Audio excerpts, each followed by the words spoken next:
দুর্গাপুরে অঙ্গনওয়াড়ি কেন্দ্রের টিউবওয়েলের জলে কে বা কারা মিশিয়ে দিল বিষ, এমন অভিযোগ ঘিরে তোলপাড় দুর্গাপুরের কাকসার গোপালপুর গ্রাম।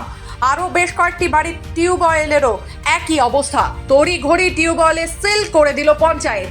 জমিতে ধানের পোকা মারার তরল বিষ মিশিয়ে দেওয়া হয়েছে বলে অভিযোগ গ্রামবাসীদের। জলের নমুনা পরীক্ষার জন্য পাঠানো হয়েছে জানালো পঞ্চায়েত। বিষ জল আতঙ্কে দুর্গাপুরে গোপালপুর গ্রাম। খবর পেয়ে গোপালপুর গ্রাম পঞ্চায়েত ও স্থানীয় প্রশাসনের পাশাপাশি কাকসা থানার পুলিশ এসে এই টিউবওয়েলগুলি সিল করে দেয়। গোটা ঘটনায় আতঙ্কের আবহ কাকসার গোপালপুর গ্রাম পঞ্চায়েতের উত্তরপল্লী সহ আশপাশ এলাকায়।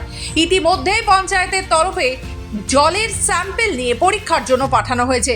এই টিউবওয়েলগুলি এলাকাবাসীর কাছে পানীয় জলের একমাত্র উৎস ছিল। এখন এই ঘটনায় জল নামে আতঙ্ক তৈরি হয়েছে গোটা গ্রাম জুড়ে। বেশ কয়েকটি বাড়িতেও একই ঘটনা ঘটেছে। যদি শিশু ও বাড়ির লোকজনেরা এই জল খেত তাহলে জীবনহানির মতো বড় ঘটনাও ঘটে যেত বলে জানাচ্ছেন গ্রামবাসীরা।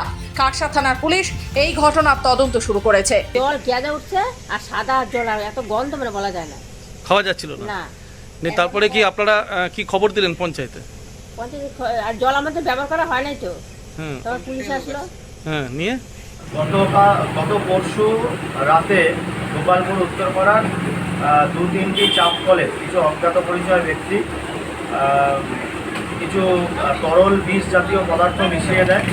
এই খবরটি আমাদের কাছে আসা মাত্র আমরা কাকসা পঞ্চায়েত সমিতির তরফ থেকে এবং গোপালপুর গ্রাম পঞ্চায়েতের পক্ষ থেকে তৎক্ষণাৎ উত্তর স্থানে যাই এবং সেখানে গিয়ে কলগুলিকে সিল করে দিই।